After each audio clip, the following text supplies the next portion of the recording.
Hey, this is Julie. This episode of the Grow Your Occupancy podcast is sponsored by Sales Mail. I had a chance to spend some time with Erin Hennessey. She is the Chief Executive Officer of Health Dimensions Group, a very interesting woman.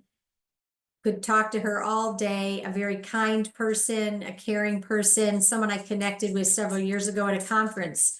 We were at the break beverage area. I think we were both reaching for a tea bag at the same time. I did mutual introduction and made a connection and have been professionally connected ever since.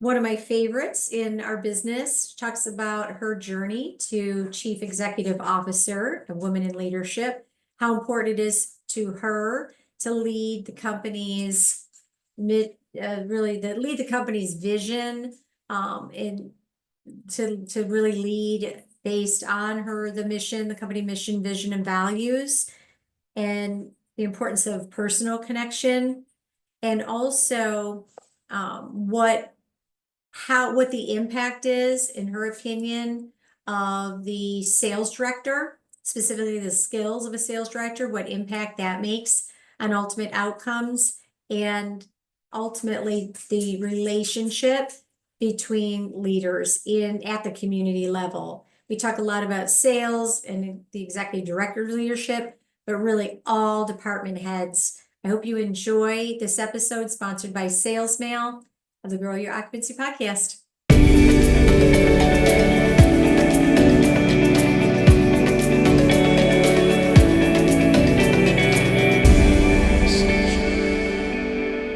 This webinar is brought to you by Sales Mail, the #1 personalized video app for senior living. Built on a powerful ROI and an unmatched customer experience, Sales Mail's App Store ratings tell the only story you need to know. Generating higher click-through and conversion rates, Sales Mail is a video app of choice for sales and marketing pros everywhere. Day after day, Sales Mail users leverage video to build brand loyalty, create human connection, quickly establish trust, stand out from competitors, and get desired results faster. Hello, welcome to another episode of the Grow Your Occupancy podcast. I'm Julie Podewitz, and I'm thrilled to finally, after being on a wait list for years, have Erin Hennessey join me on today's show. Erin, welcome. Thank you. I'm super excited to be here. We've talked about this many times, and here we are. No, finally. I'm going So to get to fun. pick your brain. And well, Erin is the Chief Executive Officer at Health Dimensions Group, and you are based in beautiful Minnesota, yes? Yes, Minneapolis. Outside of Minneapolis. Yep. Are people as nice in Minneapolis as the reputation? I think so. Yeah, Yeah. Minnesota nice. A lot of people are Love. from here. Yeah, I think it's a place that'd be hard to move to 'cause it's cold, not the best weather. So a lot of people are from here. It's kind of So once you're born there, one of my best friends lives in Minneapolis. I don't think she'd want to live anywhere else. I don't either. I never lived anywhere else. Never lived anywhere else. I've lived You- within a 15-mile radius of downtown Minneapolis my entire life. You have. Born and raised, undergraduate, graduate school, one in St. Paul, well, both in St. Paul. Now I live in Minneapolis, a suburb of Minneapolis. Yeah, 15-mile radius my whole life. And I travel all over, but I always have to get back here. Even though the winter's a little harsh. A little harsh. The trick is just having activities, skiing, whatever you need to do. You just have to have things to do. And your daughter started skiing. She did. Yeah. She's so into it every day. Yeah. I would think that I grew up in Michigan, and sometimes in Upper Peninsula, for those of you in Michigan or around that area, you'll know what I'm talking about. And it really, you need to embrace. You have to. It's winter 10 months of the year. Yep. You just can't complain. I always think, if you're going to live here, you can't complain about it. You just need to embrace it and love it. And I think it makes you like spring more. Like it's spring now. It's so fun. And the summers are gorgeous. Beautiful. Beautiful. Oh, well, tell us a little bit about Health Dimensions Group, based in beautiful outside. Wait, in Minneapolis or outside Minneapolis? Just outside. We're in a suburb, Minnetonka. We were founded here in Minneapolis as well. Health Dimensions Group is an operator, management company, and owner of senior living communities, really across the care continuum, everything from a skilled level of care to independent living, and everything in between, IL, skilled memory care. And then we have about 45 communities in our managed portfolio.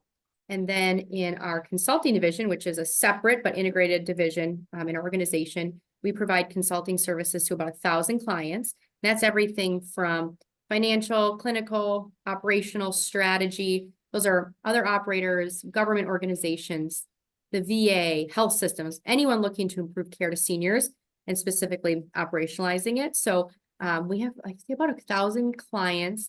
We do about 350 projects a year. So they're not always all active. So we kind of have those two key parts of our business, and they're pretty integrated in the sense of sharing information.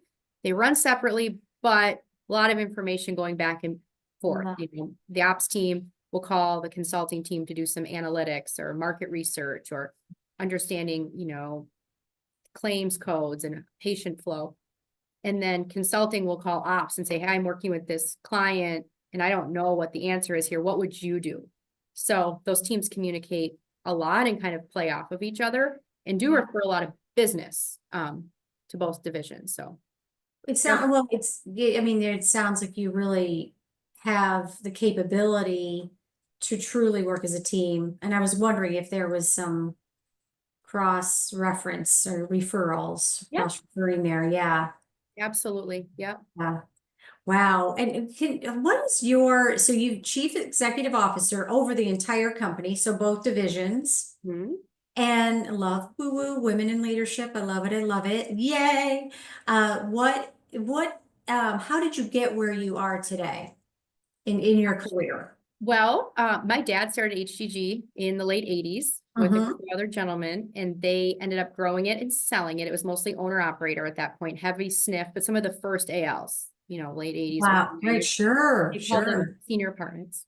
Senior Right apartments. next to the skilled center. And then they sold that. They restarted HGG. We call it 2.0, him and one of his business partners, 25 years ago next month. So we're having our 25th birthday. They started HGG 2.0, and that's really when we expanded into third-party management in addition to ownership and really launched the big consulting organization. And then in 2020, right before COVID, my business partner, Amber, her and I run the company and own the company together. Her and I bought it, right before COVID hit.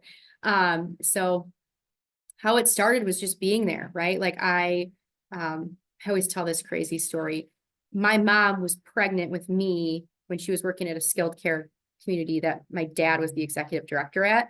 And her baby shower for me, the residents hosted in the activity room. Oh my gosh, I love that so much. You literally born into the business, into living, so to speak. Yes, there's actually a picture of me just sitting in my dad's office, and I was probably like a year old, maybe.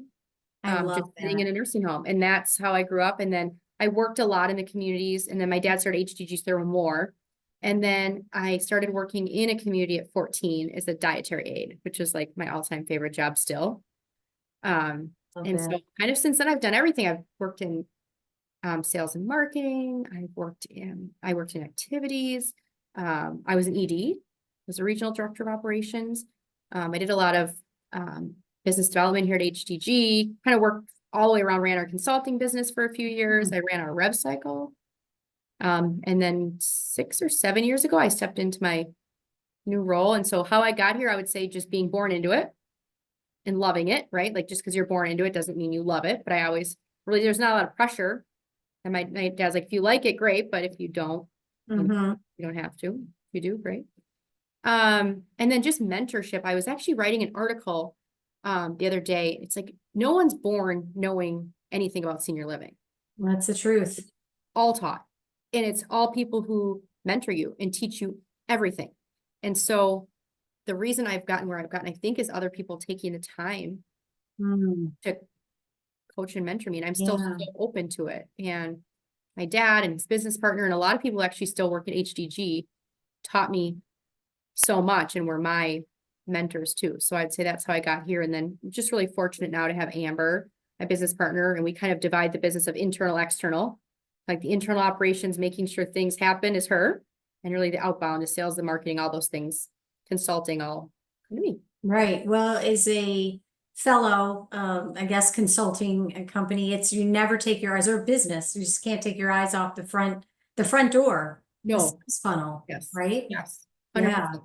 Right, and so we have to practice what we, so to speak, teach Yeah. or Yeah, thought. I do have to especially you, ask, yeah. yeah, exactly, You're exactly, held even a higher standard, Julie. exactly. You can follow your own systems, and I You do, do, you do. I do.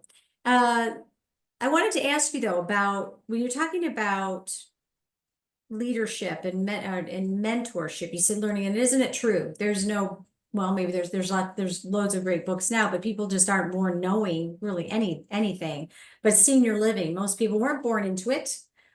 We fell into it somehow. And Mhm. someone took a chance on us. They do a lot of interviewing and a lot of hiring and also a lot of consulting for the same. And for me, it's someone who's really determined, someone who's, passionate, determined, and eager, but not necessarily someone with experience in senior living, because someone took a chance on all of us at one time, right? I'm wondering, since you are the boss, right? You are the leader, and you've had bosses, you've had leaders. What, in your opinion, makes a really good leader? What qualities? Gosh, I always say my main job is to set the vision of where HDG is going and then making sure we get there within our values. Like I can kind of boil my job down. It's obviously more complex than that, but where are we Yeah. going? How are we going to get there? Are we going to do it the right way? So I think leading by your values, doing the right thing every time, even on the bad days. I think it's hiring great people and being humble enough to say, I don't know this, but you do. I need you. As Mm. you know, I'm open to consultants. Mhm. And when you don't know, you have to bring someone in. So I think good leaders are humble. They're open to ideas. They're open to feedback. They like people to disagree with them, make them think. And I think people who invest in other people. And I just actually I get the pleasure of meeting with all of our new employees. And I just did my meeting today. It's usually on the first or second Tuesday of the month. And I was telling all of them, I'm like, I hope all of you, if you want to become leaders here, like we'll invest in you. One of our values is stewardship, and that includes being a steward of people's talents. And we're willing to invest in you. And some folks have never worked in senior living before, but they'll come to our corporate office, they'll learn about it, and maybe they'll have a passion for it. So if someone's smart and has a heart, we can teach the rest. Mm-hmm. I love that. I love the humble piece. I think Humble. that, it's such a misconception that, not to say you know everything, but that the whatever the title is, that you have that title because you are the expert, and maybe an expert in that you get results and you do know a lot about your subject matter. However, what we don't know so far outweighs what we know. Oh, And there's absolutely. so much, like, oh my gosh, so much what we don't know. And surrounding yourself with people who not only can teach you, but who are different, who are different in temperament and different in how they approach things or what's important to them, because we need that. We need all the different points of view, or as many as we can, around the table. Kind of like an IDT meeting at one of Yeah. our communities. Everyone comes to meetings with their own area of expertise. And, in an IDT meeting, it's about a resident. You're talking about it from a, clinical, spiritual, emotional, social services there, therapies there, all these different people with expertise looking at what's best for a patient. Well, the business is kind of like that. Everyone Mhm. can come in as an IDT. I come in from leadership. Amber comes in from operational structure. Our ops leader comes in from, down to the minute ops. We have a quality leader. We have someone who really knows finance. Our CFO steps in with a totally different perspective. So if the business needs holistic care, then it really has to be an IDT, and no one could know all those things. There's no way you could be a CFO, chief quality officer, chief operating officer. Like there's no one who has that level of skills and all those, like a CFO that's a nurse. Like it's, I don't know. I don't know if that's funny. That would be, and yeah, Hilarious. how do you, right, and how do you have a business? You can't do, you Yeah. can't do two of those things, let alone all, No. whatever, So 17 of them. just being humble and being open to other people's advice. Like, I've called you for help. Like you just can't know everything, and just saying, I don't know, I need help. Yeah, yeah. And I think that, and maybe that just comes, Erin, from I don't know where it comes from, experience, where as we have that life experience, are we more open to say that when we're younger, the collective we, of course, the joke is teenagers know everything, and you're soon to have a teenager. You know everything, ha ha ha, when you want, when you want to know something, ask a teenager. But Yeah. even in our, I don't know if it's like to try to prove or we don't want to show vulnerability, but as we get, life experience through the years, I would hope anyway that we're more, that we're open to being more vulnerable. Like we realize how much we don't know or how much we do depend on the expertise of others. And maybe I'm just speaking for myself. I'm 22 No, years old. here too. I know everything, I got to be confident or else you're not going to hire me. And Yeah, I felt that probably too when I was younger because people would expect when I worked for my dad for 20 years. So I think people would always expect us for me to know as much as him and react the same way. Oh, interesting. And I'm like, he's 30 years older than me. Like he's had Right. 30 more years of experience. Like he knows way more than I do. He's 30 years older than me. He's a male. Like we're going to respond differently based on experience, personality, all these different things. So I was more maybe hesitant in the beginning to ask for help Right. around others. Right. But I knew that to be successful, I couldn't be like that. And I mean, that's a general awareness. Speaking of success, I want to shift gears just a little bit because you're talking about coming to the table from different areas of expertise. And this is a topic you and I've talked about and experienced too professionally. And that is, let's talk sales and marketing at the community level, sales and marketing and executive director, for example. How much of a differentiator the talent is at any, in any position, but specifically the effect that a strong ED and a strong sales director has on overall success, top line revenue, obviously operations. You've done lease ups, right? And you've done your operator management company, so existing assets and some, I'm sure, acquisitions. And what would you say, like how much difference does it make, or what is the difference, or what's the impact of a sales director's talent?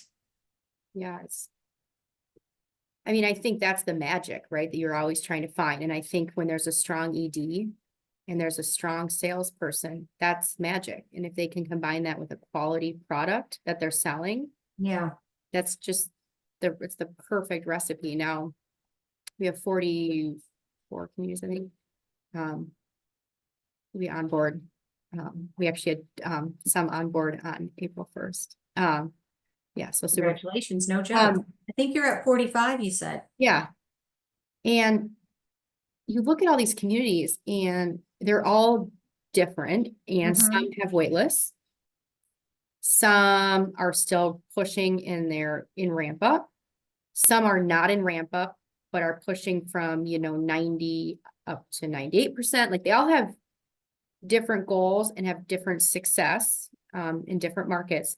But the one thing that is the same is in the communities that just knock it out of the park every month, they have a strong ED and a strong salesperson, because they just go together. And I think the clinical leader a lot of times as well, that without one of those, something is missing. But if a salesperson can get these new residents engaged in the process and wanting to live there, and then the ED creates an environment where it's safe and there's health and there's fun and the food's great, like all these things that they both bring to the table to make it a great place to live, people move in and they stay. And I think in a lot of ways, not just sales and marketing, that ED and salesperson and IDT on site, the leadership team on site, is so critical, because with the best management company in the world, they're the ones implementing everything. Like our residents don't meet our executive leadership team. Like we rely on all the programs that we develop and the systems we develop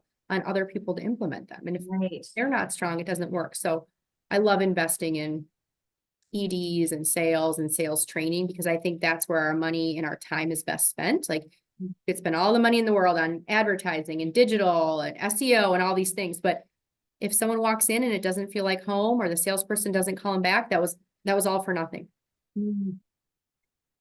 What makes a good sales director, I don't know if I'm asking that right. Obviously the outcomes, okay? We know what the outcomes are and the outcomes that we need, but what are the qualities you look for? Gosh, I would say someone who believes in the product, someone who loves the community, someone who can share that.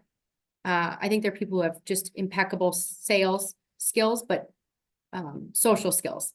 Mm, They can empathize with people. They can understand the drivers. They can connect with people. They understand it's hard to move in to a senior living community, no matter how beautiful it is. It's a huge change, and it's a change in health. And, we're selling a lifestyle. And so it's someone who I think has those social skills, empathy, someone who's detailed, follow up, just quick. We know that we need to get back to people right away. They follow up. It's tailored. It's specific. The person walks in and their favorite soda is waiting, or we knew you like blueberry muffins, or we knew you like dogs. Your room we're going to show you overlooks the dog park, like all those little things. So I think it's someone who's kind of head and heart, super smart, but has a big heart to kind of get those people to move in. I mean, all sales folks are different, but I think the most successful ones, I would probably wrap up in that description. How can you tell if someone's going to have good follow through and follow up? I think actually during the interview process, you learn a lot.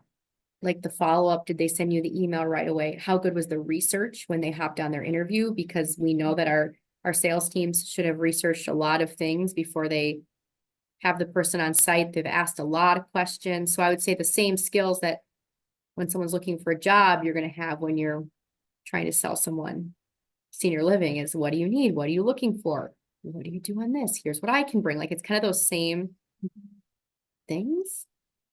You know, it's a really good point, Erin. For me, a red flag is when I'm interviewing and I'll say, well, what questions do you have for me or anything else? And then, no, you've answered everything. I'm It's good. not. Oh, yeah, like no questions. And like you said, how much research, and I'm not talking memorizing, No. but asking, being that natural curiosity, naturally curious, and really, like you said, it empathy. I'm naturally curious.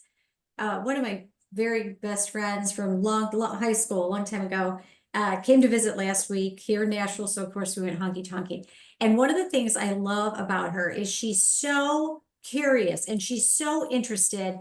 I was laughing because she even brought on her phone, she had a list of topics. Oh, She had I a love list of I questions. love Yeah, that because she cares. we haven't seen each other in a while. So she's just asking all kinds of things. And she's the youngest of four children and four daughters. And she was brought up, told, be more like your sisters. You're too nosy. You ask too many questions. Basically be seen and not heard, right?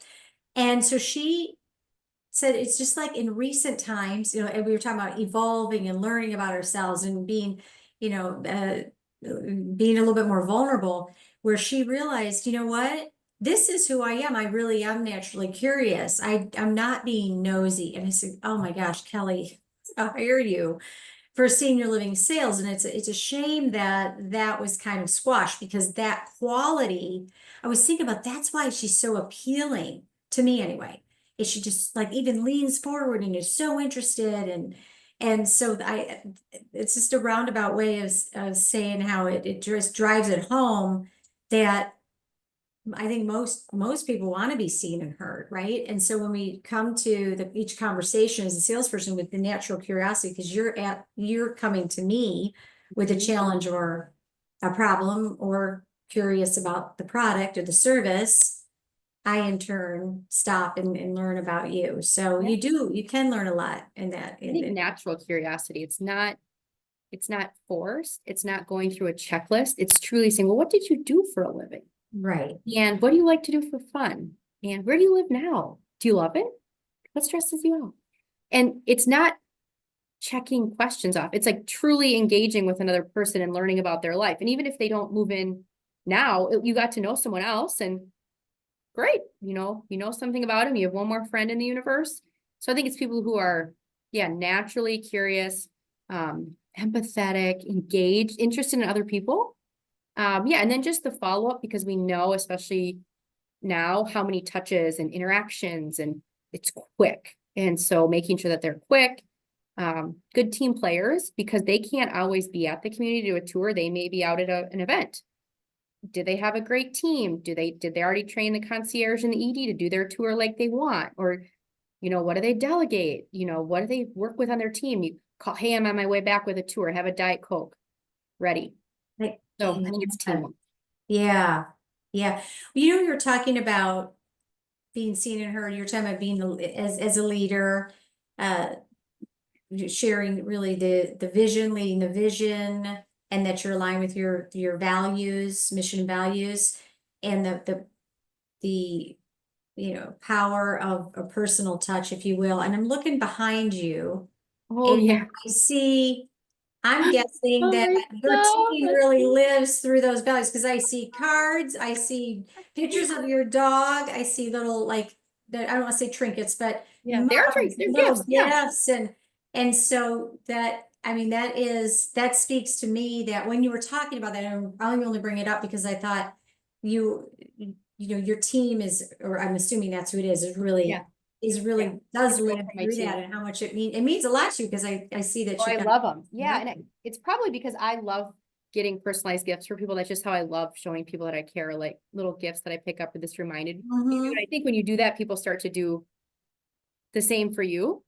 And so these are just, a collection of I love it. things that people have, little notes from staff or gifts that I've gotten. I just love them. Well, that reciprocity, right? If you're demonstrating, people are so much more likely to even pick up the phone. Like if we're talking about sales or leadership, you do something a little nice, and it's going to warm, typically will warm somebody to you. So yeah, I really, and could talk to you for forever, but I have one last question here before we wrap it up today. So a, an ED, executive director relationship with sales director, really any other leader, what is you said it, what's the secret in helping that relationship be successful? What needs to happen? I think aligned goals, so that the sales team their goal is move-ins, but it Mhm. also needs to be net. They need to be a part of making sure residents stay and are happy in there. And then the executive director is also looking at, clinical quality and our life experience and the restaurant and all these things. But at the end of the day, their goal is to take great care of people and financials that follow that. So I think it's really that alignment in it. And something we worked on, and you helped me work on, was aligning bonus structures to that. So incentivizing the right behavior around occupancy, net performance, and you have to have the ED kind of balancing that. So I'd say it's that. I think it's the teamwork. I think it's just the relationship, two people who can challenge each other, that are respectful of each other, that help each other, that honor each other's goals. So because you're going to have strong personalities usually in both of these jobs, just by nature of being an ED and being a salesperson. You're going to have someone who's likely outgoing, strong-willed. They're just going to come into every day like, and that's how most EDs and salespeople are. But if they both come in like this and it's like this, it's bad. But if they both come in like this and they're together. Oh, I wish people could see. And for those of you listening, she's showing like because the energy can be like collective energy, right? So you're kind of spreading your hands out like woo, and which creates greater than the two, versus it could be that like almost like magnetic energy, which is not good. Yeah, so those of you who can hear what I was doing is pushing my hands kind of as like Yeah. jazz hands into each other. Jazz hands into each other is two sets of energy that aren't working together, but they're both there. Then I can like to jazz hands, maybe like fireworks of like, if they're both bringing the energy together, not against each other, but in tandem. Sure. That's pretty awesome. And I think back when I was an executive director, we had awesome occupancy for probably 3 years straight. And it was 100% the partnership of our leadership team. We were all aligned on that. We knew we had to be full. And those relationships with the IDT and the sales leader, it was awesome. It sounds so simple, not always easy, but if people would really be empathetic around that we do need the diversity, that we're coming to the table, the flywheel, right? To kind of circle back to what we were originally talking about. My interest is sales and marketing, yours is operations, yours is wellness, yours is finance. But for the collective goal, right, of the benefit of the residents, the team members, families, you want your sales director to think about moving a new resident in when someone passes away. That's the goal. I mean, that's our objective. That's what you hire us to do. You want finance to look at those contracts that the fine tooth comb and look at, and you want wellness to look at the levels of care, and it's not antagonistic, like, oh, well, she just wants to do that to bother me. It's that is what we're hired to do, and that's the energy we should all bring. And yes, it'll rub, right? The energies will rub occasionally, and it might feel like, oh, they're blocking my move-ins just because they don't want to do more work. And it might feel like, well, they just want to move in because they want to get more bonus. And if that's how we're coming to the table, it's never going to work. No, I and mean, we operate in skilled. So in skilled, it's even more because you're managing some pretty complex clinical issues. And so you're going to have a natural push. Usually it's between sales and admissions who are just trying to bring in in a lot of cases, short-term admissions. And then you have the executive director and the business office manager who are making sure they have a payer. right. And is it going to be active? Are we calling Medicare? Do they have a Medicaid? All these Right. things. And then you have the clinical director saying, gosh, I don't know. Can we take care of this person? Do we have the right staffing? What meds are they on? So like Mhm. in skilled, I think the teamwork is even more important because you're dealing with so many. I mean, you could do 30 admissions in a skilled community Yeah. every month. No, I used to do, I was an ED, I'm thinking back. We used to do about 35 admissions a month. You can think about that. One a day. Yeah, so that means you probably looked at, double that in referrals maybe because they come out to everyone and their mom. So I think even in skilled because we still have a lot of skilled communities, which I love, and there the admission friction can even be higher. Right. There's more complex. It's not private pay. Right. They're Right. sicker. They're only going to be Right. there for a few weeks. It's Yeah. usually real rushed, unfortunately. Right. Well, Hospital. and if you're not in sync, you're not, doing the fine dance, then have it's a 10 train wreck. 10 to 15 minutes for a response. Yeah. Yes, That word alignment is going to make or break you for sure. Yeah. So I think Yeah. looking back and at our communities, that's even more important there. But yeah, I think I'm biased because I used to be a sales and marketing director, but it's one of the most important jobs there is because Maybe that's what makes you an extra great CEO. without sales and marketing and residents take care of, we have nothing. There's no job to do. That's our business is taking care of people and you have to get them in the door. We don't go out and take care of them. You have to move Leave it right there. You have to move in. Words from a very, very wise woman. Hennessey, thank you so much for taking Thank you time out of so your much. day. Yeah. Being on the Grow Your Occupancy podcast. Thank you all for listening. And if you'd like to learn more about Grow Your Occupancy, you can find us on our website. And if you'd like to learn more about what Erin and her company does in so many different ways, what's the best way to reach you Gosh, all? I think healthdimensionsgroup.com. Healthdimensionsgroup.com. Thanks again, Erin. It's been fun. Thank you. So fun. This webinar is brought to you by SalesMail, the #1 personalized video app for senior living. Built on a powerful ROI and an unmatched customer experience, SalesMail's App Store ratings tell the only story you need to know. Generating higher click-through and conversion rates, SalesMail is a video app of choice for sales and marketing pros everywhere. Day after day, SalesMail users leverage video to build brand loyalty, create human connection, quickly establish trust, stand out from competitors, and get desired results faster.